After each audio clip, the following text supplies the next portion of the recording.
Hello students in this lecture we will discuss about the important news और उससे related जो कोई information या फैक्ट है उसके बारे में हम डिस्कस करेंगे। तो डिस्कशन को स्टार्ट करते हैं।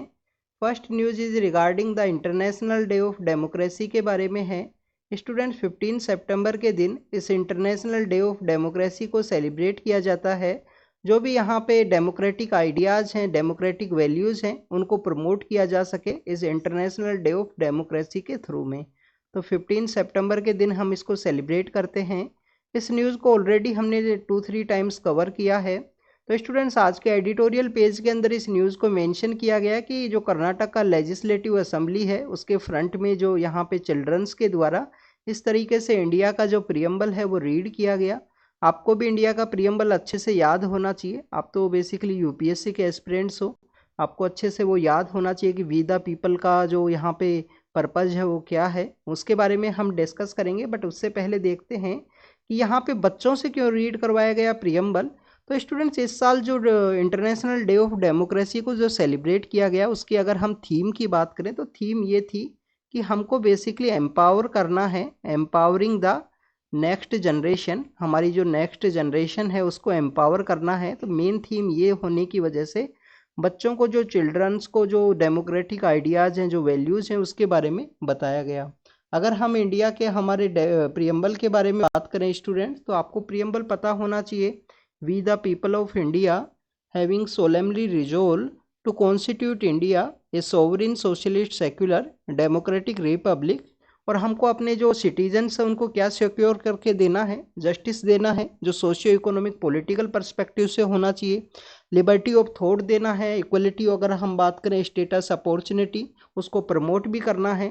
तो जस्टिस देना है, socio economic political, liberty of thought, belief, faith and worship है, इक्वलिटी है, फर्टर्निटी है, इक्वलिटी है एंड फर्टर्निटी है।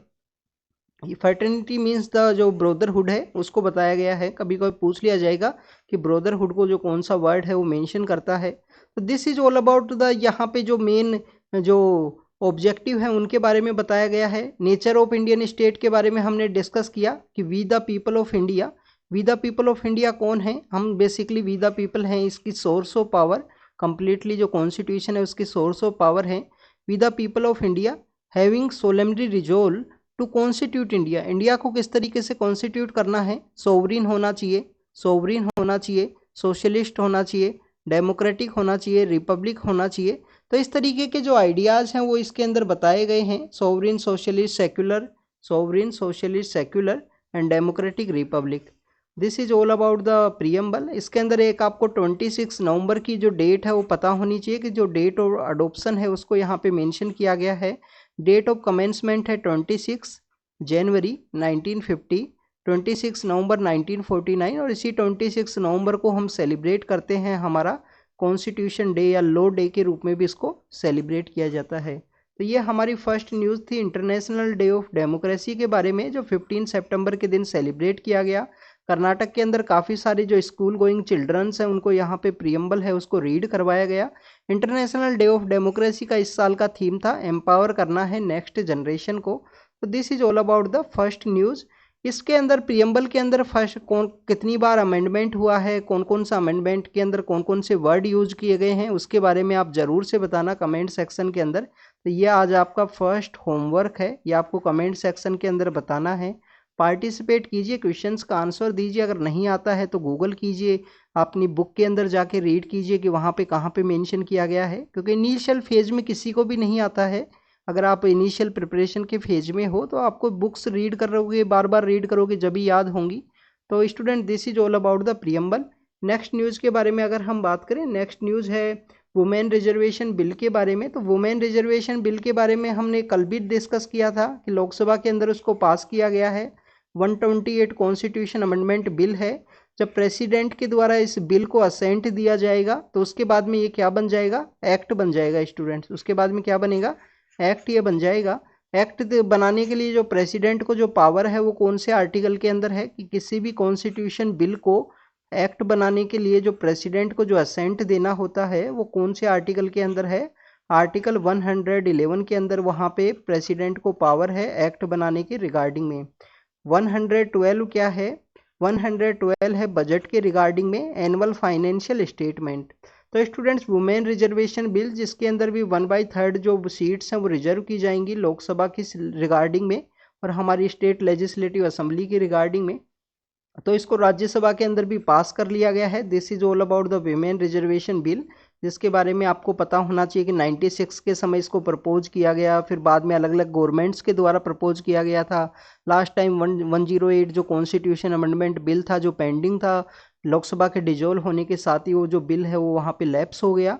तो ये वुमेन रिजर्वेशन बिल के बारे में है। उसी का एक डेवलपमेंट हमको उड़ीसा के अंदर देखने के लिए मिला कि वहाँ पे जो परमिला मालिक नाम से जो वहाँ के मिनिस्टर हुआ करते थे उनको स्पीकर के रूप में एज ए सिंबॉलिक जेस्चर के रूप में महिला स्पीकर के रूप में नॉमिनेट किया गया है। आपको पता होना चाहिए कि हमारा जो लोकसभा है, लोकसभा जो है, लोकसभा के अंदर फर्स्ट वुमेन स्पीकर कौन थे? मीरा कुमारी। मीरा कुमारी जो है फर्स्ट वुमेन स्पीकर थे। उनके बाद में आप देखें कि जो सुमित्रा महाजन हैं उनको भी वुमेन स्पीकर का जो रोल है वो दिया गया था। कुछ दिन पहले मैंने एक क्वेश्चन पूछा था आपसे कि स्पीकर के द्वारा जब रेजिग्नेशन दिया जाता है, सपोज कीजिए स्पीकर है, स्पीकर के द्वारा जब रेजिग्नेशन दिया जाता है तो किसको अपना ये जो रेजिग्नेशन है वो सबमिट करते हैं? ये क्वेश्चन का आंसर आपने किसी ने भी नहीं दिया। बेसिकली आप आंसर आज दे देना इसको, ये यहाँ पे आपका एक होमवर्क है स्पीकर के रिगार्डिंग में। इसके अलावा देखिए कि मीरा कुमारी के बाद में सुमित्रा महाजन को अपॉइंट किया गया था। और जब भी नए इलेक्शन के बाद में, हमारे जनरल इलेक्शंस के बाद में लोकसभा जब नए समय कॉन्स्टिट्यूट होती है, तो जो पुराने स्पीकर होते हैं वो कुछ समय के लिए पावर के अंदर आएंगे, यहाँ पे कुछ समय के लिए उसको सीट को सिक्योर करते हैं। उसके बाद में जो नए एड होक स्पीकर जिनको अपॉइंट किया जाता है, एड होक स्पीकर या प्रो टाइम स्पीकर का क्या काम है यहाँ पे स्टूडेंट्स? प्रो टाइम स्पीकर को बेसिकली यहाँ पे जो ओथ का काम देने के लिए, ओथ जो नए मेंबर पार्लियामेंट जितने भी चुन के आए हैं उनको दोबारा से ओथ दिलवाना, हाउस के अंदर जो ओथ दिलवाने का जो काम है वो करवाया जाता है स्पीकर के द्वारा। अगर मिनिस्टर्स को ओथ दिलवाने का जो काम है वो किनके द्वारा किया जाता है? वो किया जाता है प्रेसिडेंट के द्वारा। आपने देखा होगा कि जब भी हमारा लोकसभा के इलेक्शंस होते हैं उसके बाद में नई कैबिनेट बनती है, प्राइम मिनिस्टर वहाँ पे ओथ लेते हैं, तो वो सब काम जो प्रोसीजर है वो किसके द्वारा किया जाता है? वो वहाँ पे एडमिनिस्ट्रेशन किया जाता है हमारे प्रेसिडेंट के द्वारा। तो this is all about the pro time speaker. जो प्रो टाइम स्पीकर बनाने का एक कन्वेंशन भी है, जो सबसे सीनियर पॉलिटिकल पर्सन होते हैं उनको प्रो टाइम स्पीकर के रूप में नॉमिनेट किया जाता है। तो आप बताना कि हमारे जो रिसेंटली 2019 में जब इलेक्शन हुए थे तो उस समय में जो प्रो टाइम स्पीकर है वो किसको बनाया गया था? क्या वो थावरचंद गहलोत थे या कौन थे? ये आप कमेंट सेक्शन के अंदर बता देना, आपको अगर पता हो नहीं गूगल कर लेना, क्योंकि ये ऐसे काफ़ी बार ऐसे क्वेश्चंस पूछ लिए जाएंगे आपसे। नेक्स्ट इंडिया कनाडा का जो इशू है उसके बारे में है स्टूडेंट्स। इंडिया कनाडा के इशू के अंदर जो वीज़ाज हैं उनको यहाँ पे बेसिकली रोका गया है। नए वीज़ा जो इशू करने के रिगार्डिंग में इंडिया के द्वारा ये बेसिकली वीज़ा सर्विस को पोज किया गया है। अब यहाँ पे कुछ कंसर्न्स यहाँ पे रेज हुए हैं कि इंडिया के जो स्टूडेंट्स हैं वो कनाडा के अंदर अगर हैं तो वो कैसे आएंगे, वीज़ा को यहाँ पे रोक दिया गया। तो स्टूडेंट नए जो वीज़ा हैं वो रोके गए हैं। बेसिकली आप न्यूज़ के अंदर देखोगे तो इसको इस तरीके से शो किया गया है कि कम्प्लीटली जो प्रोसीजर है वो रोक दिया गया है। बट आप देखिए कि नए वीज़ा जो इशू होने वाले थे वो यहाँ पे रोके गए हैं। ऑलरेडी जिनके पास में कनेडियन पीआर है या वहाँ पे स्टडी के लिए गए हुए हैं तो वो लोग बेसिकली इंडिया विजिट कर सकते हैं, आ सकते हैं। अगर हम बात करें यहाँ पे हमारी मिनिस्ट्री ऑफ एक्सटर्नल अफेयर के द्वारा जो वीकली एक प्रेस कॉन्फ्रेंस ऑर्गेनाइज की जाती है तो उनके स्पीकर के द्वारा यहाँ पे बेसिकली जो वियना कन्वेंशन है उसके बारे में भी बात की गई। वियना कन्वेंशन के बारे में आपको यहाँ पे पता होना चाहिए स्टूडेंट्स कि वियना कन्वेंशन जो हमारी डिप्लोमेटिक कम्युनिटी है, जो जितनी भी वर्ल्ड के अंदर जो डिप्लोमेटिक कम्युनिटी है उनको इम्यूनिटी देने के रिगार्डिंग में है कि उनकी सेफ्टी होनी चाहिए, उनकी सिक्योरिटी होनी चाहिए। आप देखना कि सपोज कीजिए ये एम्बेसी का एरिया है, एम्बेसी जहाँ पे ऑफिशियल वर्क आपको देखने के लिए मिलेगा, तो एम्बेसी को सिक्योरिटी देने के रिगार्डिंग में एक वहाँ की लोकल यूनिट होती है। सपोज कीजिए कि हम अगर कनाडा के अंदर इंडिया का यहाँ पे मिशन है, इंडियन हाई मिशन वहाँ पे अगर पोस्टेड है, तो एक आपको कनेडियन जो पुलिस अथॉरिटी है, एक कनेडियन जो पुलिस अथॉरिटी है वो आपको देखने के लिए मिलेगी। नेक्स्ट यहाँ पे एक इंडिया की यूनिट भी आपको देखने के लिए मिलेगी। तो इस तरीके से वहाँ पे सिक्योर किया जाता है। जो आउटर लेयर होती है वो वहाँ का जो लोकल कंट्री है उनकी जो सिक्योरिटी फोर्स के द्वारा प्रोटेक्ट किया जाता है। इंटीरियर जो लेयर होती है एज ए प्रोटेक्शन के रूप में एम्बेसी का वो दिया जाता है, जो कंट्री का वो एम्बेसी होगा उसके रिगार्डिंग में। इसके अलावा इंडिया के द्वारा यहाँ पे ऑर्डर इशू किए गए कि कनेडियन एम्बेसी के अंदर जो नंबर ऑफ स्टाफ है उसको भी आप यहाँ पे डिक्रीज कीजिए। इसके अलावा अगर हम बात करें कि पंजाब के अंदर पैनिक है इस तरीके के डिसीजन की वजह से, पंजाब के अंदर आप देखिए कि काफ़ी सारे हमारे जो पंजाब से जो लोग हैं वो वहाँ पे एजुकेशन, एम्प्लॉयमेंट, काफ़ी सारे ऐसे एरियाज हैं जिसकी वजह से कनाडा के अंदर जाते हैं। तो एक क्वेश्चन पिछले कुछ दिनों से चल रहा था कि कनाडा के अंदर क्या जो सिख कम्युनिटी है, जो हमारी पंजाबी कम्युनिटी है, वो लोग कितने हैं, उसके बारे में एक क्वेश्चन आपको भी सोचना चाहिए बेसिकली इस तरीके से जब भी कोई टॉपिक न्यूज़ में रहता है। तो स्टूडेंट्स अगर हम वहाँ पे सिख कम्युनिटी की पॉपुलेशन के बारे में बात करें, अगर हम सिख कम्युनिटी की पॉपुलेशन के बारे में बात करें कहाँ पे, कनाडा के अंदर में, तो आपको देखें कि प्रोपोर्शनल वाइज इंडिया के अगर हम प्रोपोर्शनल के जो रेशियो है टोटल पॉपुलेशन के रेशियो के पर्सपेक्टिव से बात करें तो इंडिया से तो ज़्यादा रेशियो आपको देखने के लिए मिलेगा। वहाँ की जो कनाडा की जो टोटल पॉपुलेशन है उसका 2.1% जो वहाँ पे 2.1% जो पार्ट है वो वहाँ पे जो सिख कम्युनिटी है वो यहाँ पे कवर करती है। इसके अलावा आप देखिए कि वहाँ पे सिख कम्युनिटी की इस तरीके से पॉपुलेशन इंक्रीज होने के बिहाइंड के रीजन क्या हैं। तो इसके अंदर आपको अलग अलग, आप जब इस न्यूज़ के बारे में गूगल करोगे ना, कनाडा के अंदर इतनी सिटीजन्स क्यों हैं सिख कम्युनिटी के, ऑस्ट्रेलिया के अंदर इतनी ज़्यादा क्यों हैं, तो उसके बारे में आप देखना कि पंजाब का जो पार्टीशन है वो भी एक बहुत बड़ा रीजन रहा। हमारा जो कॉलोनियल एरा है, जो कॉलोनियल हिस्ट्री है, वो भी एक बहुत बड़ा रीजन है कि कॉलोनियल हिस्ट्री के समय में ब्रिटिश अथॉरिटीज़ के द्वारा भी काफ़ी सारे जो लोग हैं वो लेके गए थे एक कंट्री से दूसरे कंट्री में, जो इनकी जहाँ पे इनकी कॉलोनी हुआ करती थी। कुछ ऐसे कंट्रीज हैं जहाँ पे जिनको गिरमिटिया कंट्री के नाम से जानते हैं, गिरमिटियाज कंट्रीज। गिरमिटियाज को एक बार बेसिकली हमारा जो प्रवासी भारतीय दिवस जो हम सेलिब्रेट करते हैं ना, प्रवासी भारतीय दिवस अभी कब सेलिब्रेट करते हैं, ये हम सेलिब्रेट करते हैं स्टूडेंट्स 9 जनवरी का जो डे है। क्यों करते हैं सेलिब्रेट कि 9 जनवरी 1915 को हमारे जो बापू हैं महात्मा गांधी जी, वो कहाँ से आए थे, अफ्रीका से इंडिया के लिए आए थे, तो उन्हीं की याद में प्रवासी भारतीय दिवस के रूप में हम सेलिब्रेट करते हैं। तो एक बार जब अभी लास्ट 4-5 साल पहले जब सेलिब्रेट किया गया था प्रवासी भारतीय दिवस, तो गिरमिटिया जो कंट्रीज हैं, गिरमिटिया कंट्री कौन से हैं, जब यहाँ पे इंडिया कॉलोनी हुआ करता था ब्रिटिश अथॉरिटीज़ का, तो इंडिया के जो लेबरर्स हैं उनको, इंडिया की कुछ लेबरर्स को ऐसे कंट्रीज़ के अंदर लेके जाया गया ब्रिटिश अथॉरिटीज़ के द्वारा, जहाँ से वहाँ पे टी प्लांटेशन, इन सब एक्टिविटीज़ के अंदर उनको इंगेज किया जा सके। तो this is all about the Girmitiya country. प्रवासी भारतीय दिवस 9 जनवरी 1915 को हम सेलिब्रेट करते हैं कि मोहनदास करमचंद गांधी जो हैं अफ्रीका में अपना जो सक्सेसफुली जो काम है वो करके आए थे, काफ़ी सारे उनके अचीवमेंट है अफ्रीका के अंदर में, और उनको महात्मा का जो टाइटल है रविंद्रनाथ टैगोर ने दिया है। तो सिख कम्युनिटी की जो टोटल प्रोपोर्शनल के पर्सपेक्टिव में जो पॉपुलेशन है वो 2.1% है। इंडिया के अंदर जो पॉपुलेशन आपको 1.7% है वो देखने के लिए मिलेगी। इसके अलावा अगर हम कनाडा के अंदर बात करें स्टूडेंट्स, कनाडा की जो न्यू डेमोक्रेटिक पार्टी है, कनाडा की एक न्यू डेमोक्रेटिक पार्टी है, उस न्यू डेमोक्रेटिक पार्टी के जो हेड हैं, हेड का नाम है जगमीत सिंह, हेड का नाम है जगमीत सिंह। तो जगमीत सिंह स्टूडेंट्स उस न्यू डेमोक्रेटिक पार्टी के हेड हैं, ये आपको पता होनी चाहिए। तो जस्टिन ट्रूडो की जो पार्टी है उसको पहले ये अलायंस के अंदर में सपोर्ट दिया करती थी न्यू डेमोक्रेटिक पार्टी। जब जस्टिन ट्रूडो के द्वारा 2015 के समय जब कैबिनेट बनाया गया, तो कैबिनेट के अंदर भी जो 4 जो सिख कम्युनिटी के जो पीपल्स हैं इंडियन ओरिजिन से या समहाउ इंडिया से जो कनेक्टेड हैं, सिख कम्युनिटी के जो पीपल्स हैं उनको यहाँ पे 4 लोगों को ऐड किया गया था, जिसके अंदर आप देखिए कि हरजीत सिंह सज्जन नाम की एक पर्सन है। हरजीत सिंह सज्जन, आप ये नाम याद रखना, हरजीत सिंह सज्जन नाम के एक पर्सन है। ये बेसिकली इनको जो डिफेंस मिनिस्ट्री की जो पोस्ट है वो भी दी गई थी। प्रेजेंट समय में भी इनके पास में काफ़ी अच्छी पोस्ट है वहाँ पे। हरजीत सिंह सज्जन है जो वहाँ पे जो कमांड अथॉरिटी है उसको भी हेड किए हुए हैं। ऑल टाइम में जो कनेडियन जो डिफेंस फोर्सेज है उसके अंदर में ये हुआ करते थे, अफगानिस्तान के अंदर ऑपरेशंस के अंदर भी ये पार्ट रहे हैं। तो this is all about the Indian जो सिख कम्युनिटी है उसका वहाँ पे कितना पॉपुलेशन शेयर है। टोटल अगर हम नंबर की बात करें तो 7,70,000 के आसपास इंडिया की वहाँ पे पॉपुलेशन है।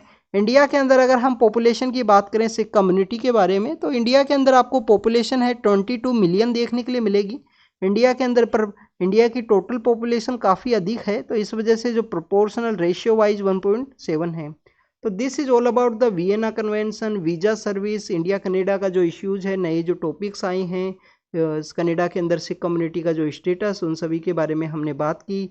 पंजाबी वहाँ पे थर्ड इम्पोर्टेंट लैंग्वेज है, वहाँ के लेजिस्लेचर प्रोसेस के अंदर भी पंजाबी वहाँ पे थर्ड इम्पोर्टेंट लैंग्वेज है। और रिसेंटली वहाँ पे एक गैंग वॉर के अंदर में एक पर्सन है जो वहाँ इंडियन ओरिजिन के ही थे, उनको बेसिकली किसी गैंग वॉर के द्वारा यहाँ पे मार दिया गया। तो आपको पता ही होगा कि इंडिया में भी कुछ गैंग वॉर्स हैं जो स्टिल एक्टिव हैं आउटसाइड इंडिया।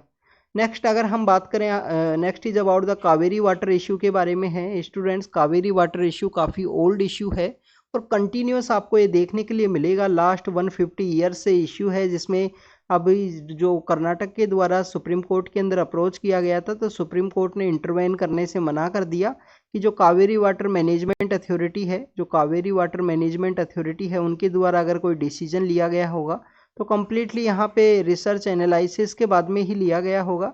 आपको जो भी आदेश दिए गए हैं 5000 जो क्यूसेक वाटर रिलीज करना है उसको आप रिलीज कीजिए। अगर हम इस इशू के बारे में हमने बार बार डिस्कस किया है, ब्रह्मगिरी हिल्स हैं, ताल कावेरी वहाँ से ओरिजिनेट होती है। कावेरी के अंदर में आपको बेसिकली जो केरल का हिस्सा भी आपको देखने के लिए मिलेगा। केरल के अंदर रिवर है वो फ्लो नहीं करती है, बट केरल के अंदर कुछ ट्राइब्यूटरी हैं वो इसके थ्रू फ्लो करती हैं। इसके अलावा हमारा कर्नाटक है, कर्नाटक के अलावा तमिलनाडु है और पुडुचेरी नाम का जो यूनियन टेरिटरी है। तो ये तीन हमारे जो मेन सदर्न इंडियन स्टेट हैं वो इसके अंदर में कन्फ्लिक्ट में हैं और एक यूनियन टेरिटरी पुडुचेरी। तो अगर हम कावेरी इश्यू के ओल्ड पर्सपेक्टिव में बात करें तो मैसूर और जब मद्रास प्रेसिडेंसी हुआ करती थी तो 1892 के समय भी इनका जो आपको आर्बिट्रेशन एग्रीमेंट है वो देखने के लिए मिलता है। फिर 1924 के समय भी आर्बिट्रेशन एग्रीमेंट है वो देखने के लिए मिलता है इस कावेरी वाटर के रिगार्डिंग में ही। इसके अंदर काफ़ी सारे ऐसे भी इश्यूज हैं कि जो अपर राइपेरियन स्टेट है उसको यहाँ पे बेसिकली कर्नाटक को अगर कोई भी डैम बनाना है तो लोअर राइपेरियन जो स्टेट है तमिलनाडु उससे कंसेंट लेना होगा। इसमें काफ़ी सारे ऐसे मेकेडाटू प्रोजेक्ट है, काफ़ी सारे ऐसे प्रोजेक्ट हैं जो भी आपको न्यूज़ के अंदर देखने के लिए मिलेंगे रिगार्डिंग द कावेरी वाटर। अगर हम इंडिया में इंटर स्टेट वाटर डिस्प्यूट के बारे में बात करें तो आर्टिकल आपको पता होना चाहिए, आर्टिकल 262 है। इंटर स्टेट वाटर के रिगार्डिंग में ट्राइब्यूनल्स गवर्नमेंट के द्वारा कॉन्स्टिट्यूट किए जाते हैं। 2007 में जो ट्राइब्यूनल के द्वारा जजमेंट दिया गया था, बट उसके बाद में अप्रोच किया गया सुप्रीम कोर्ट के अंदर में, जब 2018 में दोबारा से जजमेंट आया और फिर ट्राइब्यूनल सिस्टम को कम्प्लीटली होलिस्टिक रिफॉर्म करने के रिगार्डिंग में काफ़ी सारे डिसीजंस है गवर्नमेंट के द्वारा लिए गए थे वाटर डिस्प्यूट के रिगार्डिंग में। तो ये कावेरी के बारे में है, ब्रह्मगिरी हिल्स जो ताल कावेरी नाम की जगह है वहाँ से ओरिजिनेट होती है। This is all about the Kaveri issue. Next अगर हम बात करें स्टूडेंट्स, स्टैच्यू ऑफ वननेस है जिसे अभी मध्य प्रदेश के अंदर में उसको इनोग्रेट किया गया है, स्टैच्यू ऑफ वननेस। अब आप इसके बारे में लिटिल बिट थोड़ा बहुत इन्फॉर्मेशन डिस्कस करेंगे, बट उससे पहले हम कुछ ऐसी स्टैच्यू हैं जो हमारी गवर्नमेंट के द्वारा या हमारी जो पॉलिटिकल अथॉरिटीज़ हैं उनके द्वारा रिसेंटली इनोग्रेट की गई हैं लास्ट 4-5 साल के अंदर में। तो सबसे पहले तो आपको पता होना चाहिए स्टैच्यू ऑफ यूनिटी है केवड़िया गुजरात के अंदर में, जो हमारे वल्लभ भाई पटेल हैं। स्टैच्यू ऑफ यूनिटी है, स्टैच्यू ऑफ यूनिटी किन के रिगार्डिंग में है? वल्लभ भाई पटेल के रिगार्डिंग में है। हमारे जो फर्स्ट होम मिनिस्टर थे वल्लभ भाई पटेल के बारे में है। और वल्लभ भाई पटेल के रिगार्डिंग में तो आपको इनका जो सरदार का जो टाइटल है, सरदार वल्लभ भाई पटेल, सरदार का टाइटल कहाँ पे दिया गया वो सब आपको पता होना चाहिए। सूरत के पास वो जगह है, 1927 में वहाँ पे 1927 में वहाँ पे एक मूवमेंट के दौरान इनको जो सरदार का टाइटल है वहाँ की जो महिलाएं हैं उनके द्वारा दिया गया था। तो statue of unity Kevadia Gujarat के अंदर है। इसके अलावा अगर हम बात करें statue of equality, statue of equality, तो statue of equality students, equality कहाँ पे है? हैदराबाद के अंदर है। जो हैदराबाद है वहाँ पे ये सिचुएटेड है। किन के रिगार्डिंग में है? जो रामानुजाचार्य हैं, रामानुजा हैं, उनके रिगार्डिंग में है ये स्टैच्यू ऑफ इक्वलिटी। इसके अलावा अगर स्टूडेंट्स अगर हम बात करें स्टैच्यू ऑफ पीस के बारे में, स्टैच्यू ऑफ पीस ये एक बार UPPCS के अंदर ये क्वेश्चन पूछा गया था स्टैच्यू ऑफ पीस के बारे में। स्टैच्यू ऑफ पीस राजस्थान के अंदर है। स्टैच्यू ऑफ पीस कहाँ है? राजस्थान के अंदर में। और एक बेसिकली जो जैन यहाँ पे सेंट है उनके रिगार्डिंग में है, जैन आचार्य हैं, विजय वल्लभ नाम के पर्सन है, जैन आचार्य हैं, उनके रिगार्डिंग में इस स्टैच्यू ऑफ पीस को बनाया गया था।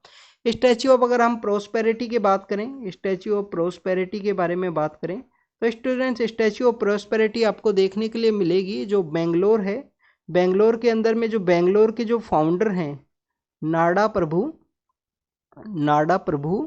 केम्पेगौड़ा, नाडा प्रभु केम्पेगौड़ा हैं। आप बेंगलोर जब जाओगे तो आपको जो एयरपोर्ट का नाम भी इसी तरीके से देखने के लिए मिलेगा, नाडा प्रभु केम्पेगौड़ा। तो ये 4 ऐसे इंपॉर्टेंट स्टैच्यूज हैं जिनको यहाँ पे अभी इस कुछ समय पहले 3-4 साल के अंदर इनॉग्रेट किया गया है गवर्नमेंट के द्वारा।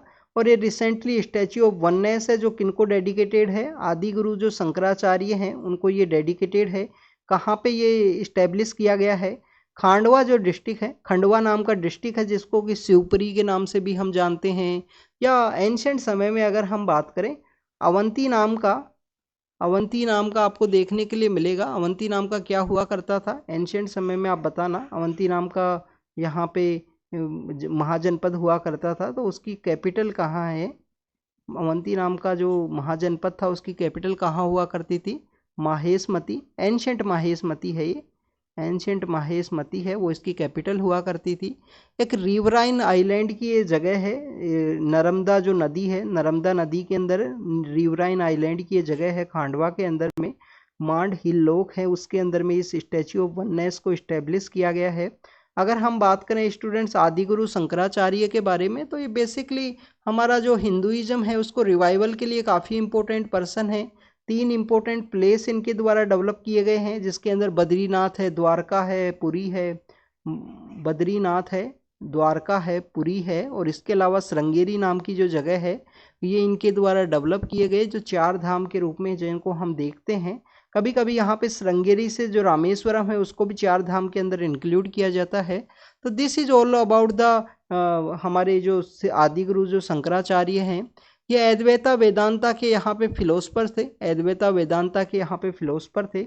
स्टूडेंट्स अगर हम बात करें इस जगह के बारे में तो ये रिवराइन आइलैंड है नर्मदा के अंदर में, एक ब्रह्मपुत्र के अंदर में जो ब्रह्मपुत्रा रिवर सिस्टम है, ब्रह्मपुत्रा रिवर सिस्टम है उसके अंदर भी एक रिवराइन आइलैंड है। रिवराइन आइलैंड का क्या नाम है? माजुली नाम है क्या? ये आप कमेंट सेक्शन के अंदर बताना, क्या उसका नाम माजुली है? क्या सबसे बड़ा रिवराइन आइलैंड है? रिवराइन आइलैंड क्या होते हैं? रिवर का एरिया है उसी के अंदर एक आइलैंड का डेवलपमेंट होना जिसके ऊपर में स्टैच्यू ऑफ वननेस है उसको इस्टेब्लिश किया गया है। नेक्स्ट न्यूज़ के बारे में अगर हम बात करें आधार के बारे में है कि हमारे यहाँ पे जो राइट टू एजुकेशन है उस राइट टू एजुकेशन के अलॉटमेंट के समय या उसका जो लॉटरी निकाला जाता है उसमें एक पेरेंट्स हैं, उन्होंने बोला कि आधार कार्ड बच्चे का मांगा गया और उस वजह से उन्होंने नहीं किया उसके अंदर पार्टिसिपेट, तो वो सुप्रीम कोर्ट के हाई कोर्ट के अंदर चले गए। हाई कोर्ट में दिल्ली हाई कोर्ट के द्वारा कहा गया कि आधार कार्ड कोई मैंडेटरी नहीं है, एंट्री लेवल पे स्कूल के द्वारा जो प्राइवेट स्कूल है उनके द्वारा इस तरीके से मांगा जाए। प्राइवेट स्कूल के द्वारा अपना आर्ग्यूमेंट बताया गया कि बेसिकली यहाँ पे प्रूफ को पर्सपेक्टिव या चेक करने के रिगार्डिंग में, क्योंकि राइट टू एजुकेशन के अंदर भी काफ़ी सारे जो फ्रॉड हैं वो देखने के लिए मिलते हैं, तो उसी के रिगार्डिंग में जो आधार कार्ड है वो मांगे गए थे कि ये यहाँ पे इनका प्रूफ रहे बच्चों का, ये वही पर्सन है। अगर हम बात करें स्टूडेंट्स राइट टू एजुकेशन के बारे में तो राइट टू एजुकेशन का आपको पता होना चाहिए कि हमारा आर्टिकल कौन सा है राइट टू एजुकेशन के रिगार्डिंग में। आर्टिकल 21A हमारी एक फंडामेंटल राइट है, कौन कहाँ कितने बच्चों को दिया गया है? 6 to 14। आर्टिकल 21 के अंदर बोला है फ्री एजुकेशन का जो प्रोविजन है 6 to 14 को होना चाहिए। आप देखें कि आपको यहाँ पे पता होना चाहिए कि एजुकेशन के रिगार्डिंग में तीनों ही उनके अंदर बोला गया है। इस 21st जो आर्टिकल है इसको कौन से कॉन्स्टिट्यूशन अमेंडमेंट एक्ट के थ्रू ऐड किया गया? 86 constitution amendment 86 constitution amendment act के थ्रू इसको ऐड किया गया था। अगर हम राइट टू एजुकेशन के पर्सपेक्टिव में बात करें तो उन्नी कृष्णन जेपी हैं, उन्नी कृष्ण आपको एक केस देखने के लिए मिलेगा, Unni Krishnan JP versus state of Andhra Pradesh, Unni Krishnan JP versus state of Andhra Pradesh. इसको एक बार फिर से थोड़ा सही से लिखते हैं, आपको याद नहीं हो पाएगा। तो नाम है Unni Krishnan JP versus state of Andhra Pradesh ये केस आया, केस के अंदर बताया गया कि राइट टू एजुकेशन होना चाहिए, एजुकेशन एक फंडामेंटल राइट का पार्ट होना चाहिए। उसके बाद में स्टूडेंट्स अगर हम बात करें 99 के समय, 1999 के समय एक कमेटी बनाई गई, रामामूर्ति कमेटी, एक कमेटी बनाई गई रामामूर्ति कमेटी, और रामामूर्ति कमेटी के द्वारा ही डिसीजन लिया गया बेसिकली कि राइट टू एजुकेशन का पर्सपेक्टिव होना चाहिए। बाद में 2009 के समय एक्ट आया राइट टू एजुकेशन के रिगार्डिंग में। ये राइट टू एजुकेशन के पर्सपेक्टिव में हमने डिस्कस किया है। यहाँ पे आपके लिए होमवर्क ये है कि जो हमारे डीपीएसपी हैं उसमें कौन सा आर्टिकल है जो यहाँ पे एजुकेशन के पर्सपेक्टिव में है, क्या वो 45 है या 46 है, या आपको कमेंट सेक्शन के अंदर बताना है। और उसके अंदर एज कितनी है, एज आपको पता होनी चाहिए, क्या 0 to 6 है या 6 to 14 है।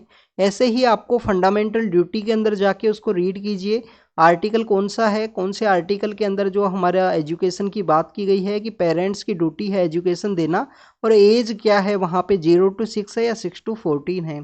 तो this is all about the right to education. Unni Krishnan JP versus state of Andhra Pradesh, Ramamurthy committee है 2009 में।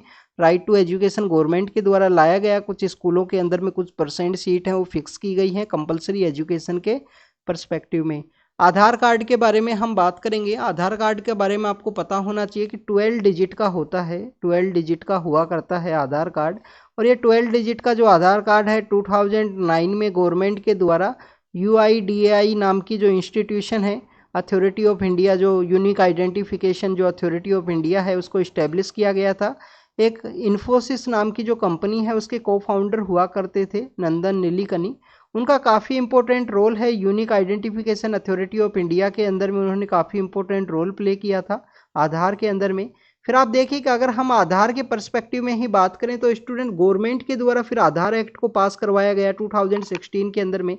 आधार एक्ट को पास करवाने के बाद में आपको देखने के लिए मिलेगा ये सुप्रीम कोर्ट के अंदर गया था आधार एक्ट, और उसके बाद में सुप्रीम कोर्ट के द्वारा जजमेंट दिया गया था आधार एक्ट के रिगार्डिंग में। एक तो आधार एक्ट को गवर्नमेंट के द्वारा मनी बिल के रूप में वहाँ पे पास करवाया गया था। मनी बिल बेसिकली क्या होता है, आर्टिकल 110 के अंदर इसको मेंशन किया गया है, जो हमारा कॉन्स्टिट्यूशन का आर्टिकल है 110। मनी बिल के रिगार्डिंग में आप देखिए कि लोकसभा मोर पावरफुल होती है, मनी बिल के अंदर लोकसभा मोर पावरफुल होती है अगर हम कंपेयर करें राज्यसभा के पर्सपेक्टिव में। तो मनी बिल माना था सुप्रीम कोर्ट ने कि स्पीकर, लोकसभा के स्पीकर के पास पावर होती है मनी बिल को डिसाइड करने की, कि उसको मनी बिल अगर डिसाइड कर दिया गया तो राज्यसभा को क्या है 14 डेज के अंदर में उस बिल को क्या तो पास करना होता है, या नहीं भी पास किए तो ऑटोमेटिकली उसको पास मान लिया जाता है। राज्यसभा के द्वारा जो रिकमेंडेशंस दिए गए कंप्लीटली लोकसभा के ऊपर डिपेंड करता है कि वो इन रिकमेंडेशंस को माने या ना माने। This is all about the money bill. Money bill के रिगार्डिंग में जो जॉइंट सेशन है, जॉइंट मीटिंग है, वो नहीं हो सकती है। जो आर्टिकल 108 के अंदर जॉइंट मीटिंग, जॉइंट सेशन की बात की गई है, मनी बिल के रिगार्डिंग में नहीं हो सकती है। तो ये मनी बिल के बारे में है। मनी बिल सुप्रीम कोर्ट ने अपने जजमेंट के अंदर इसको माना। इसके अलावा स्टूडेंट सर्विलेंस के पर्सपेक्टिव में बात की गई कि क्या आधार कार्ड के अंदर जो बायोमेट्रिक इंफॉर्मेशन है उसको सर्विलेंस के पर्सपेक्टिव से तो स्टेट सर्विलेंस का पार्ट तो नहीं बनेगा, तो उसको सर्विलेंस का पार्ट नहीं माना है। कि सर्विलेंस कैसे बनेगा, यहाँ पे आइडेंटिफिकेशन के रिगार्डिंग में है। इसके अलावा अगर हम बात करें कि गवर्नमेंट को यहाँ पे बताया गया कि आप 6 मंथ तक जो बायोमेट्रिक इंफॉर्मेशन है उनको रखिए, 6 मंथ तक आप रख सकते हो। स्टेटस ऑफ प्रोपोर्शनलिटी, काफ़ी अलग अलग तरीके की जो चीज़ें हैं उस आधार एक्ट के अंदर आपको देखने मिलेंगी सुप्रीम कोर्ट के जजमेंट के अंदर में, कि जो गवर्नमेंट यहाँ पे सब्सिडीज हैं उसके अंदर में इसको यूज़ किया जाए। पैन कार्ड के साथ में आपको लिंक करवाना है आधार कार्ड को। बट आप देखिए कि उसके बाद में यूपीएससी के द्वारा क्वेश्चन पूछा गया आधार कार्ड के रिगार्डिंग में। यूपीएससी क्वेश्चन इस तरीके से पूछती है, क्या Aadhaar card proof of citizenship है, क्या Aadhaar card proof of citizenship है। तो स्टूडेंट प्रूफ ऑफ सिटीजनशिप नहीं है Aadhaar card. Aadhaar card just as a proof of identification है, सिटीजनशिप नहीं है, ये आपको पता होना चाहिए। इसके अलावा आधार कार्ड को आप अपडेट कर सकते हो। बाल आधार, जो बच्चों की यहाँ पे बात की गई है 0 to 5 एज के अगर आप बच्चे हो तो आपका बाल आधार यहाँ पे बनेगा। बाल आधार 16 डिजिट का होता है। मूल आधार जो आपका आधार है वो 12 डिजिट का होगा, ये 16 डिजिट का होगा। आधार कार्ड के अंदर OTP प्रोसेस, वर्चुअल आईडी, ऐसी काफ़ी सारी जो चीज़ें हैं जो ऐड की गई हैं, अलग अलग चीज़ें बताई गई हैं। Virtual ID, sorry student, 16 digit की होती है। जो वर्चुअल आईडी है बाल आधार का जो नंबर है वो सेम रहेगा 0 to 5। ब्लू कलर का आधार भी होता है, ये बेसिकली ब्लू कलर का आपको देखने के लिए मिलेगा। तो this is all about the Aadhaar act, right to education act, जो फंडामेंटल राइट और आर्टिकल 21A के अंडर है उसके बारे में हमने डिस्कस किया। नेक्स्ट हम बात करेंगे पंबन ब्रिज के बारे में है। बेसिकली ब्रिज क्या है, पहले तो हम इस ब्रिज के बारे में देखते हैं। आप देखिए कि अगर हम इस ब्रिज के बारे में बात करें तो मंडपम नाम की ये जगह है। मंडपम नाम की जगह है कहाँ पे, हमारा मेन जो लैंड है उसके पास में, और 2 किलोमीटर दूर यहाँ पे जो रामेश्वरम है वो सिचुएटेड है। तो इस रामेश्वरम को ही कनेक्ट करने के रिगार्डिंग में जो ब्रिज है उसको पंबन ब्रिज बोलते हैं। 1914 के समय इसको ब्रिटिश अथॉरिटीज़ के द्वारा उस समय बनाया गया था, गल्फ ऑफ मन्नार के अंदर है।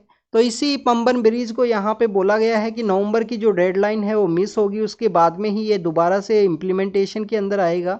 जो हमारा राजीव गांधी सी लिंक है, जो हमारा मुंबई के अंदर जो वर्ली सी लिंक है, उसके अलावा सी एरिया के अंदर इंडिया का ये पहला ऐसा वो था, इंडिया का जो पहला ऐसा सी एरिया के अंदर जो ब्रिज है वो बनाया गया था।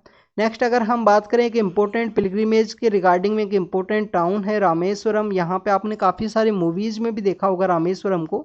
जो एक मूवी थी चेन्नई एक्सप्रेस, शाहरुख खान की एक मूवी थी SRK का, उसके अंदर भी दिखाया गया था रामेश्वरम के अंदर में। चार धाम के बारे में अगर हम बात करें तो हमारे चार धाम बताए गए हैं। यहाँ पे द्वारका है, यहाँ पे हमारा जगन्नाथपुरी है, जिसको जगन्नाथपुरी को क्या बोलते हैं, वाइट पगोड़ा भी बोलते हैं। ब्लैक पगोड़ा भी गुजरात उसी के उड़ीसा के अंदर ही है, उसको कोणार्क का जो सन टेम्पल है उसको ब्लैक पगोड़ा बोलते हैं, जगन्नाथपुरी को वाइट पगोड़ा के रूप में।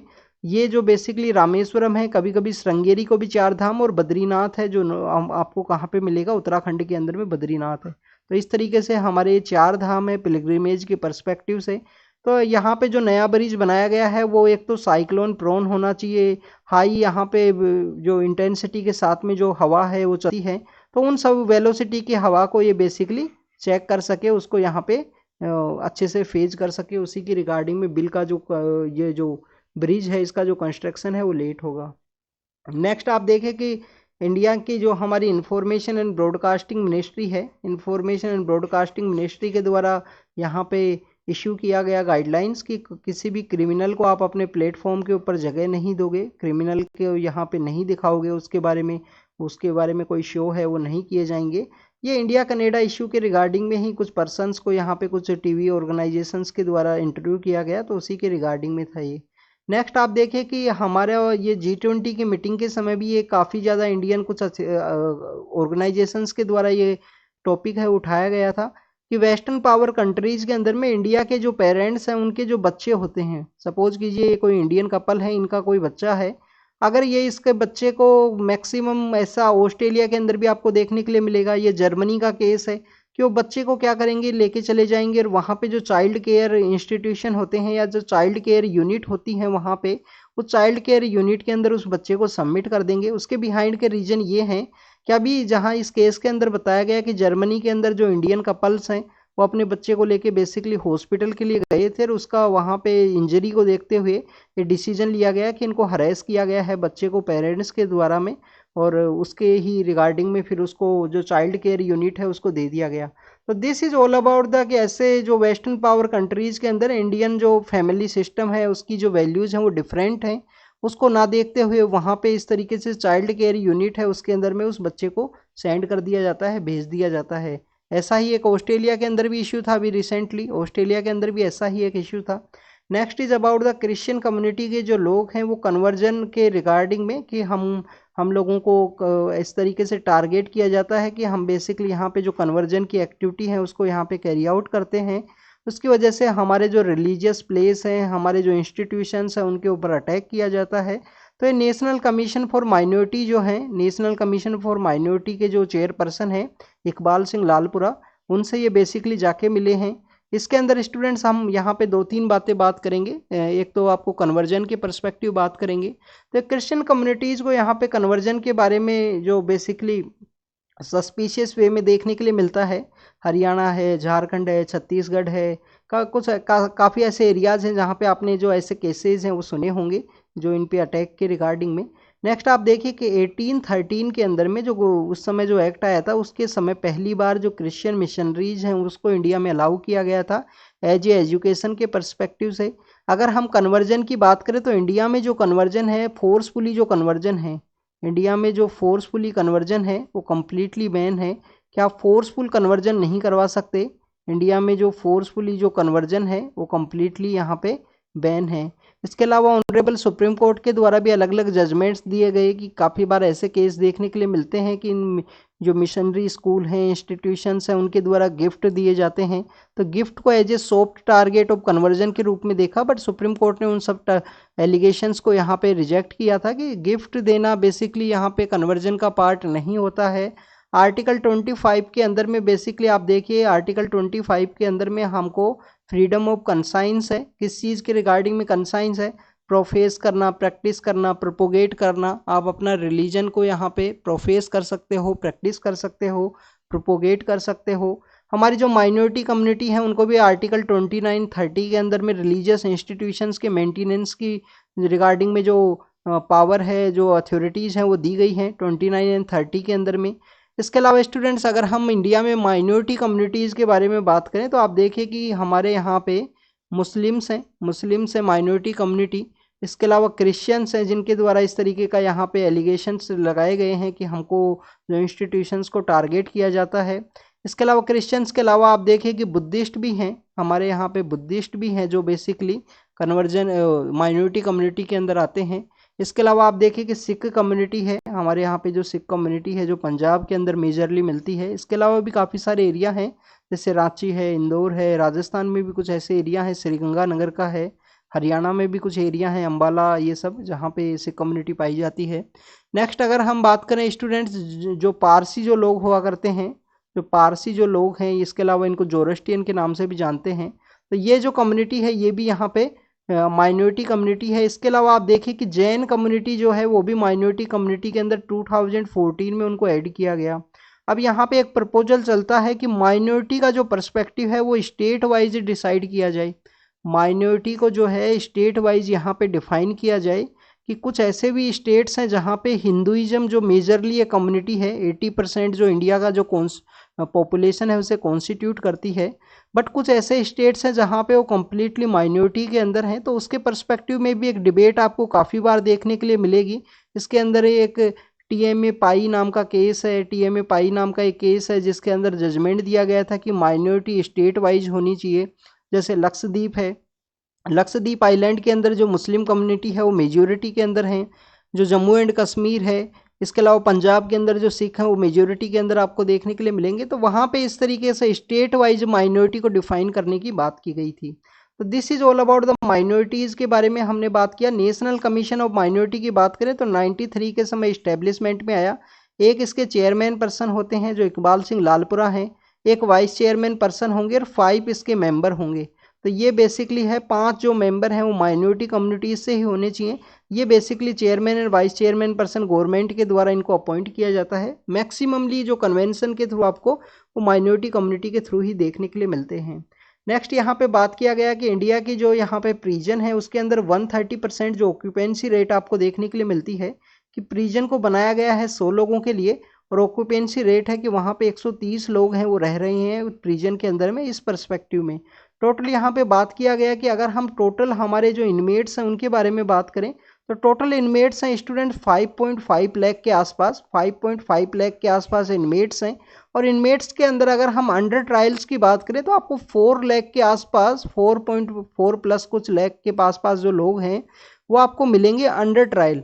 तो आप देखिए कि कितने लोग ऐसे हैं जो कन्विक्टेड नहीं है, अंडर ट्रायल में केस उनका प्रोसीजर में है और वो वहाँ पे प्रिजन के अंदर हैं। प्रिजन हमारी कॉलोनियल एरा की हैं, मैक्सिमम जो प्रिजन है वो 100 ईयर्स ओल्ड की हैं, 100 साल पुरानी हमारी प्रिजन है, जेल है। इनको मॉडर्नाइज करने की ज़रूरत है क्योंकि 2016 के समय आप देखिए 2016 में पंजाब के अंदर एक इंसिडेंट हुआ था। 2016 में पंजाब में वो इंसिडेंट हुआ कि जो प्रिजन है उसको क्या किया गया, ब्रेक किया गया था उस समय में। तो इस तरीके के इंसिडेंट के समय उस समय जो मिनिस्ट्री ऑफ होम अफेयर्स है उनके द्वारा एक मैनुअल भी निकाला गया था क्योंकि जो प्रिजन है वो स्टेट का सब्जेक्ट है। प्रिजन बेसिकली स्टेट सब्जेक्ट होने की वजह से अलग अलग स्टेट के अंदर आपको इसके अंदर वेरिएशन देखने के लिए मिलेगा। मिनिस्ट्री ऑफ होम अफेयर्स के द्वारा जो मैनुअल निकाला गया जिसके अंदर में प्रिजन्स को रेगुलेट करने के रिगार्डिंग में ही था। अभी जो नया पैनल बनाया गया था, पैनल का क्या नाम है स्टूडेंट्स? अमितवा रॉय पैनल है। अमितवा रॉय पैनल के द्वारा सजेस्ट किया गया था कि जीपीएस ट्रैकर्स हैं उनको लगाया जाए और ओवर क्राउड प्रिजन से जो इनमेट्स हैं उनको यहाँ पे बाहर भेज दिया जाए, जिसके अंदर यहाँ पे उड़ीसा स्टेट का जो इनिशिएटिव है उसके बारे में इन्होंने प्रेज किया कि उड़ीसा स्टेट के अंदर इस तरीके का जो नए नए टेक्नोलॉजिकल प्रोविजंस है वो देखने के लिए मिलते हैं। इसके अलावा आप देखिए कि राजस्थान के अंदर एक सांगानेर नाम की जगह है। सांगानेर जो बेसिकली प्रिंटिंग के पर्सपेक्टिव से भी काफ़ी ज़्यादा न्यूज़ है, जयपुर के पास ही है सांगानेर। तो सांगानेर के बारे में अगर हम बात करें, सांगानेर के अंदर आपको ओपन प्रिजन का कॉन्सेप्ट देखने के लिए मिलेगा। खुली जो जेल है, ओपन प्रिजन है, उसका कॉन्सेप्ट है सांगानेर के अंदर में। ये लास्ट ईयर द हिंदू के अंदर, लास्ट ईयर नहीं सॉरी फरवरी या मार्च के समय द हिंदू के अंदर भी इस न्यूज़ को मेंशन किया गया था। नेक्स्ट अगर ऑक्यूपेंसी रेट की बात करें 130% है, हमारी जो टोटल संख्या है उससे ज़्यादा जो लोग हैं, इसकी वजह से आपको unhygienic conditions, over crowded, under trial, nexus आपको देखने के लिए मिलेगा। जैमर नहीं है, काफ़ी सारे जेल के अंदर जो जैमर नहीं है जो 2G एंड 3G को ऑपरेट करते हैं। आप देखिए काफ़ी सारे ऐसे इंसिडेंट होते हैं उसके बाद में जो किसी भी गैंग का यहाँ पे जो मास्टरमाइंड है वो जेल के अंदर बैठ के गैंग को कम्प्लीटली ऑपरेट कर रहा है। तो इस तरीके के इंसिडेंट्स आपको काफ़ी सारे देखने के लिए मिलते हैं। This is all about the prison के बारे में। प्रिजन रिफॉर्म्स एक इम्पोर्टेंट टॉपिक है, आपके मेंस के पर्सपेक्टिव से भी काफ़ी बार पूछा जाता है। प्रिजन रिफॉर्म के क्या इनिशिएटिव्स लेने चाहिए, इनको सर्विलेंस होना चाहिए प्रॉपर वे में, हाइजेनिक कंडीशंस होनी चाहिए, यहाँ पे प्रॉपर इनका हेल्थ चेकअप, मेंटल इश्यूज़ के बारे में बात होनी चाहिए, पे एक कॉमन यूनिफॉर्म मैनुअल होना चाहिए हमारे कंट्री में जिससे सभी प्रिजन सेम हों। और इसके this is all about the prison. एक नेक्सस सेंटर ना बने कि जो क्रिमिनल्स हैं उनकी गैंग्स को ऑपरेट करने के रिगार्डिंग में एक नेक्सस सेंटर है वो ना बने प्रिजन। नेक्स्ट अगर हम बात करें स्टूडेंट, नेक्स्ट है एक इम्पोर्टेंट न्यूज़ कि हमारा जो विक्रम एंड जो प्रज्ञान है जिसे कि बेसिकली हाइबरनेशन के प्रोसेस के अंदर रख दिया गया था इसरो के द्वारा, तो आज उनको यहाँ पे दोबारा से जगाया जाएगा, दोबारा से उनको यहाँ पे वेकअप किया जाएगा कि आप वहाँ पे जागिए, क्योंकि वहाँ जो है जो सन है, सन वहाँ पे आने वाला है, क्योंकि कुछ दिनों के लिए जो सन है वहाँ पे कम्प्लीटली गायब होता है जैसे ही उनका लूनार डे का जो समय आता है हमारे मून के ऊपर में। स्टूडेंट्स आपको पता होना चाहिए कि 23 अगस्त के दिन हम यहाँ पे कहाँ पे पहुँचे, साउथ पोल ऑफ मून के लिए पहुँचे। इसरो का हमारा मिशन चंद्रयान 3, उस जगह को क्या नाम दिया गया? शिव शक्ति का नाम दिया गया, शिव शक्ति का उस जगह को नाम दिया गया। 23 अगस्त को हमने नेशनल स्पेस डे के रूप में मना लिया। लास्ट 2 डेज से हम इस न्यूज़ को भी डिस्कस कर रहे हैं क्योंकि विज्ञान पुरस्कार के अंदर नेशनल स्पेस डे और 11 मई जो क्या है नेशनल टेक्नोलॉजी डे, उन दोनों को ऐड किया गया है। उस दिन जो पुरस्कार हैं विज्ञान पुरस्कार वो दिए जाएंगे। नेक्स्ट हमारी एक भारतनाट्यम की एक इम्पोर्टेंट डांसर हैं सरोजा विद्यानाथन, उनको रिसेंटली पास हुए। अगर हम भारतनाट्यम के बारे में बात करें तो one of the oldest classical dance है, one of the oldest classical dance है। क्लासिकल डांस कितने हैं हमारे इंडिया में ये आप बताना, ये आपके लिए फिर से एक होमवर्क है। कितने क्लासिकल डांस हैं इंडिया के अंदर में, इसको आपको बताना है। नहीं पता है तो गूगल मत करना, नहीं पता है तो बुक के अंदर जाना, जो आपकी आर्ट एंड कल्चर की बुक है। मैक्सिमम बच्चे क्या पढ़ते हैं आर्ट एंड कल्चर के अंदर, हमारी जो नितिन सिंघानिया की जो किताब है वो रीड करते हैं। तो नितिन सिंघानिया की किताब के अंदर जाना, उसको देखना क्लासिकल डांस कौन कौन से हैं और उनको एक बार लिख के याद करना कि कौन से स्टेट में कौन से एरिया में इसको परफॉर्म किया जाता है। One of the oldest classical dance के रूप में, ओल्डेस्ट क्लासिकल डांस के रूप में इसको बताया गया है भारतनाट्यम को, क्योंकि जो भारत मुनि की जो किताब है, भारत मुनि एक पर्सन हुआ करते थे, तो जो हमारे भारत मुनि हैं उनकी जो किताब है, किताब का क्या नाम है स्टूडेंट्स? नाट्य शास्त्रा। किताब का नाम है नाट्य शास्त्रा। नाट्य शास्त्रा के अंदर भी इसको एक्सप्लेन किया गया है। अभिनव जो हमारा दर्पण है, जो आपको किनकी किताब देखने के लिए मिलेगी? नंदी केशवा की किताब है, जो नंदी केशवा का एक बेसिकली किताब है अभिनव दर्पण, उसके अंदर में बेसिकली इनके बारे में मेंशन किया गया है इस भारतनाट्यम के बारे में। बाद में ये आपको अलग अलग तरीके से जो शिलापादिक्रम है, इस तरीके की किताब है, उन सब में आपको देखने के लिए मिलेगा। ये काफ़ी एक इम्पोर्टेंट पर्सनैलिटी हैं जो भारतनाट्यम से जुड़े रहे। आप देखिए कि स्टूडेंट्स भारतनाट्यम की अगर हम बात करें तो बाद में जो मॉडर्नाइज फेज के अंदर एक काफ़ी इम्पोर्टेंट पर्सनैलिटी हैं रुक्मणी देवी अरुंडेल। रुक्मणी देवी अरुंडेल नाम की जो पर्सनैलिटी हैं रुक्मणी देवी अरुंडेल, उनके द्वारा भारतनाट्यम को काफ़ी ज़्यादा प्रमोट किया गया था मॉडर्नाइज फेज के अंदर में। और हमारा animal welfare board of India के बारे में आपने रीड किया होगा, जो पहले इसका चेन्नई के अंदर हेडक्वार्टर हुआ करता था। प्रेजेंट हेडक्वार्टर कहाँ है? वल्लभगढ़ में। वल्लभगढ़ कहाँ है? हरियाणा के अंदर, दिल्ली के पास जो हरियाणा है वहाँ पे ये वल्लभगढ़ के अंदर इसका हेडक्वार्टर है। तो वल्लभगढ़ के अंदर animal welfare board of India का हेडक्वार्टर है। उसके भी इस्टेब्लिशमेंट के अंदर में रुक्मणी देवी अरुंडेल का काफ़ी इंपॉर्टेंट रोल है। तो एनिमल एक्टिविस्ट भी हैं, भारतनाट्यम भी ये किया करते थे रुक्मणी देवी अरुंडेल। भारतनाट्यम में आपको दो तीन चीज़ें देखने के लिए मिलेंगी। एक तो ये कम्प्लीटली सोलो डांस है। सेकेंड, अगर हम बात करें अभिनय के ऊपर इसमें फोकस होता है। अल्ला रिपू एक जो इनिशियल प्रोसेस है डांस को स्टार्ट करने से पहले, अल्ला रिपू का नाम का जो प्रोसेस है वो किया जाता है। और इसी डांस के रिगार्डिंग में आपको एक देवदासी सिस्टम है वो देखने के लिए मिलेगा, जो सदर्न इंडिया के टेम्पल्स के अंदर हुआ करता था कि पेरेंट्स के द्वारा अपनी जो डॉटर्स हैं उनको डेडिकेट किया जाता था टेम्पल को या इन डांस प्रोसेस को। देवदासी सिस्टम है वो आपको देखने के लिए मिलता है। नेक्स्ट अगर हम बात करें students, next news is regarding the next news है इंडिया, यहाँ यूएस और जो चाइना है वो क्लाइमेट एम्बिशियस समिट के अंदर नहीं पहुंचे, जो यूएन के द्वारा ऑर्गेनाइज की जाती है, यूएन सेक्रेटरी जनरल के द्वारा क्लाइमेट एम्बिशियस जो समिट है।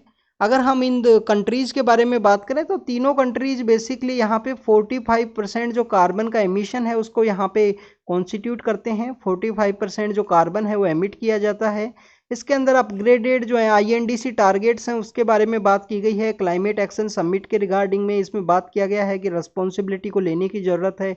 अगर हम कंप्लीटली रिस्पॉन्सिबिलिटी नहीं लेंगे तो जो अर्थ का जो एवरेज हीटिंग है वो यहाँ पे रेट है वो इंक्रीज होगा।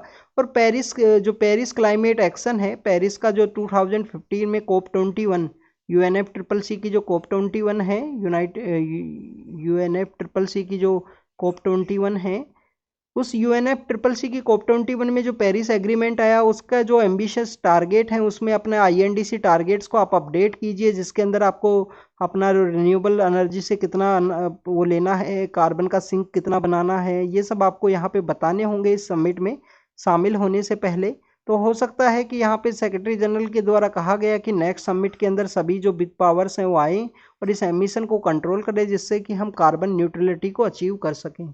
नेक्स्ट अगर हम बात करें स्टूडेंट, नेक्स्ट है हमारा आईपीओ के बारे में। आईपीओ के बारे में इंफॉर्मेशन ये है कि आईपीओ बेसिकली होते क्या हैं। पिछले कुछ समय से आईपीओ काफ़ी ज़्यादा इंक्रीज हुए। IPO basically students initial public offering होता है, एक ऑफर ऑफ सेल के रूप में कंपनीज के द्वारा इस इनिशिएटिव को किया जाता है कि जिससे कि वो मोर इन्वेस्टमेंट है उसको यहाँ पे अश्योर कर सकें, या जो फंड है उसको यहाँ पे रेज कर सकें। जैसे गवर्नमेंट के द्वारा जो LIC नाम की जो कंपनी हुआ करती थी उसके भी जो आईपीओ है वो इश्यू किए गए थे। तो ऑफर शेयर किया जाता है पब्लिक को, या इसके अलावा जो न्यू इन्वेस्टर हैं उनको यहाँ पे ऑफर है वो शेयर किया जाता है, उसी को हम आईपीओ बोलते हैं। इन्वेस्टमेंट को रेज करने के रिगार्डिंग का एक प्रोसेस है जो कंपनीज के रिगार्डिंग में होता है before listing to the national stock exchange में अपने आप को लिस्ट करने से पहले का एक प्रोसेस है फंड रेज करने का। कुछ यहाँ पे जो हमारे वर्ल्ड के जो अफेयर्स हैं उनके बारे में रीड करेंगे। बुर्किना फासो का जो एरिया है उसके अंदर कंटिन्यूस कन्फ्लिक्ट है। कुछ दिन पहले हमने बुर्किना फासो के रिगार्डिंग में एक डिस्कस किया था। बुर्किना फासो एक तो आपको पता होना चाहिए लैंड लॉक्ड कंट्री है, वेस्टर्न अफ्रीका के अंदर है ये। बेसिकली जो वेस्टर्न अफ्रीका है वहाँ पे ये आपको देखने के लिए मिलेगा। और आप देखिए कि इसके नॉर्थ वेस्ट के अंदर कौन सा कंट्री है। नॉर्थ वेस्ट के अंदर आपको देखने के लिए मिलेगा माली है। नॉर्थ ईस्ट के अंदर कौन सा है? नॉर्थ ईस्ट के अंदर नाइजर है। तो नाइजर, माली और बुर्किना फासो ये तीनों मिलके एक कुछ धमाल करते हैं बेसिकली नॉर्दर्न पार्ट ऑफ जो अफ्रीका है, वेस्टर्न पार्ट ऑफ अफ्रीका, क्योंकि तीनों की बॉर्डर जो शेयर करती हैं। जैसे सपोज कीजिए ये बेसिकली क्या है, ये है हमारा बुर्किना फासो, इसका ये पार्ट है, उसके अंदर आपको देखने के लिए मिलेगा कौन सा, हमारा जो माली है, और इस पार्ट के अंदर आपको जो नाइजर है वो देखने के लिए मिलेगा। तो इन तीनों का जो बॉर्डर जहाँ पे शेयर होता है उस जगह को हमने ऑलरेडी भी डिस्कस किया था। जगह का नाम है लिप्टाको लिप्टाको गोरमा लिप्टाको गोरमा नाम की जो जगह है उसके लिए इन तीनों को कंट्रीज के द्वारा एक पैक्ट है उसे साइन किया गया कि इससे हम तीनों मिलके प्रोटेक्ट करेंगे। नेक्स्ट अगर हम बात करें स्टूडेंट्स, वेनेजुएल्स को जो यूएस के अंदर में ऑफर किया गया है, कुछ परमिट ऑफर किया गया है, आप वर्क करने के लिए कुछ समय तक यहाँ पे रह सकते हो। नेक्स्ट ईयर तक इसको एक्सटेंड किया गया है 18 मंथ के रिगार्डिंग में। सीरियन जो प्रेसिडेंट है वो बेसिकली विजिट के लिए गए हैं चाइना के लिए, और आप देखिए कि चाइना की जो प्रेजेंस है डे बाई डे इंक्रीज हुई है मिडिल ईस्ट के रीजन के अंदर में। रिसेंटली जो हमारा सऊदी अरेबिया है, रिसेंटली जो सऊदी और ईरान के बीच में जो कॉन्फ्लिक्ट था उसको भी रिजोल्व करवाया गया था चाइना के द्वारा ही। तो जो असाद नाम के जो यहाँ पे पर्सन है वो आफ्टर द जो वहाँ पे वायलेंस की सिचुएशन इमर्ज हुई थी 2014 के बाद में, आईसिस के द्वारा किस तरीके से पावर टेक ओवर की जाती है, उसका जो एरिया है वो स्प्रेड होता है। तो उसके बाद से ये जो सीरियन प्रेसिडेंट है फर्स्ट टाइम यहाँ पे विजिट किए हैं। स्टूडेंट, सीरिया के अंदर क्या कोई रिवर फ्लो करती है क्या? सीरिया के अंदर क्या कोई रिवर फ्लो करती है? ये आपके लिए क्वेश्चन है। इसके लिए आप एक बार सर्च करना, इसको गूगल करके देखना सीरिया के अंदर वाटर का सोर्स क्या है इस एरिया के अंदर में। नेक्स्ट अगर हम बात करें स्टूडेंट्स यहाँ पे पाकिस्तान के इलेक्शंस के बारे में है। आप पाकिस्तान के बारे में इलेक्शंस यहाँ पे कंडक्ट होंगे, बट आपको एक बात पता होनी चाहिए कि 1947 से हम दोनों कंट्रीज सेपरेट हुए, पर पाकिस्तान में आज तक ऐसा कोई पीएम नहीं आया, आज तक ऐसा कोई पीएम नहीं आया जिसने अपना जो टेन्योर है वो 5 साल का भी कंप्लीट किया हो। तो देखिए कितना हाईली पॉलिटिकल अनस्टेबल है, करप्शन काफ़ी ज़्यादा है पाकिस्तान के अंदर में, जो कॉमन पब्लिक है वो काफ़ी ज़्यादा सफ़र करना होता है, इसकी वजह से इन्फ्लेशन ये सब इश्यूज़ देखने के लिए मिलते हैं।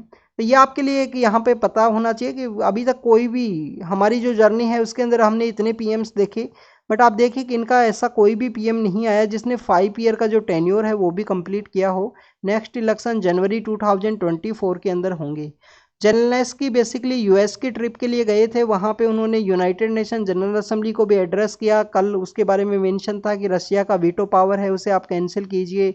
इनको कुछ डिफेंस डील के थ्रू कुछ यहाँ पे जो एयर डिफेंस के रिगार्डिंग में कुछ यहाँ पे इश्यू किया गया है। जो लॉन्ग रेंज की बैलिस्टिक मिसाइल है वो नहीं दी गई हैं यूएस के द्वारा अभी भी यूक्रेन को। तो स्टूडेंट्स अगर हम नेक्स्ट न्यूज़ के बारे में बात करें वो है हमारा अजरबैजान के बारे में। अजरबैजान के द्वारा उनका जो यहाँ पे डिप्लोमेट है यूनाइटेड नेशन जो ह्यूमन राइट का जो काउंसिल है यूएनएचआरसी, उसके अंदर इनके द्वारा स्टेटमेंट रेज किया गया कि बेसिकली अजरबैजान के द्वारा ये आर्मेनिया के जो डिप्लोमेट है उनके द्वारा ये यूएनएचआरसी के अंदर स्टेटमेंट रेज किया गया कि अजरबैजान के द्वारा नागोर्नो काराबाख का जो रीजन है उसमें कंटिन्यूस यहाँ पे जो कन्फ्लिक्ट है वो रेज किया गया है, वहाँ पे ह्यूमन राइट्स का जो वायलेशन है वो हो सकता है। क्योंकि आप देखें कि अजरबैजान के द्वारा वहाँ पे एक पीस टॉक किया गया है जिसके अंदर काफ़ी सारे ऐसे जो लोग हैं सेपरेटिस्ट जो आर्मेनिया से सेपरेट होना चाहते हैं, वो लीडर्स ने उस पीस टॉक को ज्वाइन कर लिया है। तो आर्मेनिया को लग रहा है कि जो नागोर्नो काराबाख है वो बेसिकली यहाँ पे अजरबैजान के पास जा सकता है, उसके द्वारा कैप्चर किया जा सकता है। यूएनएचआरसी के बारे में बात करें तो 2006 के समय इस्टेब्लिश हुआ, 47 मेंबर आपको देखने के लिए मिलते हैं। एक मेंबर यहाँ पे 3 साल के लिए नॉमिनेट इलेक्ट होता है, बेसिकली इलेक्शन प्रोसेस है, और हर एरिया का रिप्रेजेंटेशन है इसके अंदर में कि अफ्रीकन एरिया से कितने आएंगे, एशिया पैसिफिक से कितने आएंगे, तो ऐसे जो रिप्रेजेंटेशन है वो भी देखने के लिए मिलेगा। और एक जो कंट्री है यहाँ पे 2 टाइम्स के लिए हो सकता है, तो मैक्सिमम 6 ईयर के लिए कंटिन्यूस होगा, फिर एक टर्म का उसको ब्रेक लेना होगा, फिर उसके बाद में दोबारा से यूएनएचआरसी का जो मेंबर है वो बन सकता है। हेडक्वार्टर क्या इसका जिनेवा के अंदर है, क्योंकि जिनेवा के अंदर आर्मेनिया के एम्बेसडर के द्वारा ये बात कही गई। हेडक्वार्टर आप बताओगे, ये आपका काम है, हेडक्वार्टर आपको पता होना चाहिए यूएनएचआरसी का, United nation human right council. इसमें आप देखिए कि यूएसए ने इस इंस्टीट्यूशन से अपने आप को विड्रॉ कर लिया था, यूएसए ने इसको इंस्टीट्यूशन से निकाल लिया था अपने आप को, इजराइल ने भी अपने आप को निकाल लिया था। ऐसे काफ़ी सारे आपको अलग अलग इश्यूज देखने के लिए मिलते हैं। जब डोनाल्ड ट्रंप पावर के अंदर आए थे उन्होंने तो अपने आप को COP21 से भी अलग कर लिया था, पेरिस एग्रीमेंट से भी अपने आप को विड्रॉ कर लिया था। This is all about the today's discussion. जो भी इंपॉर्टेंट न्यूज़ है, इन्फॉर्मेशन है, उसको हमने डिस्कस किया। आंसर दीजिए, आप आंसर अच्छे से दोगे ना तो आपको याद रहेगा स्टूडेंट्स। बेसिक पर्पज़ यही है। एक डायरी को ज़रूर मेंटेन कीजिए जिससे कोई भी इंफॉर्मेशन आपको मिले। जैसे हमने अभी डिस्कस किया Burkina Faso, Mali and niger के बारे में, तो वो जो जगह है लिप्टाको गोरमा, उस जगह के बारे में आप लिख लेना, वहाँ पे बेसिकली उसको याद करोगे ना तो आपको अच्छे से याद रहेगा। और क्वेश्चन इसी तरीके से पूछे जाएंगे यूपीएससी में, ऐसे ही कोई ना कोई एक पॉइंट है उसको उठा के क्वेश्चन पूछ लिया जाएगा। एक टॉपिक था हाइपरटेंशन के बारे में, तो हाइपरटेंशन को ऑलरेडी हमने कल कवर किया है, जो एडिटोरियल के अंदर भी मेंशन किया गया है आज हाइपरटेंशन का, कि इंडिया के अंदर भी हाइपरटेंशन इंक्रीज हुई है। वो तो बेसिकली हमारी लाइफ स्टाइल की वजह से भी आपको देखने के लिए मिलती है। वर्कलोड काफ़ी ज़्यादा है, प्रोफेशनल एंड पर्सनल लाइफ के अंदर बैलेंस नहीं है, वर्क काफ़ी जगह ऐसा भी वर्क है जहाँ पे 15 आवर्स 14 आवर्स तक वर्क देखने के लिए मिलेगा, और रेस्ट कंप्लीटली नहीं है। उसकी वजह से हाइपरटेंशन इंक्रीज होगी, जो काफ़ी सारी ऐसी प्रॉब्लम्स का एक यहाँ पे साइलेंट किलर का उसको स्टेटस दिया गया है। तो thank you students, thank you very much.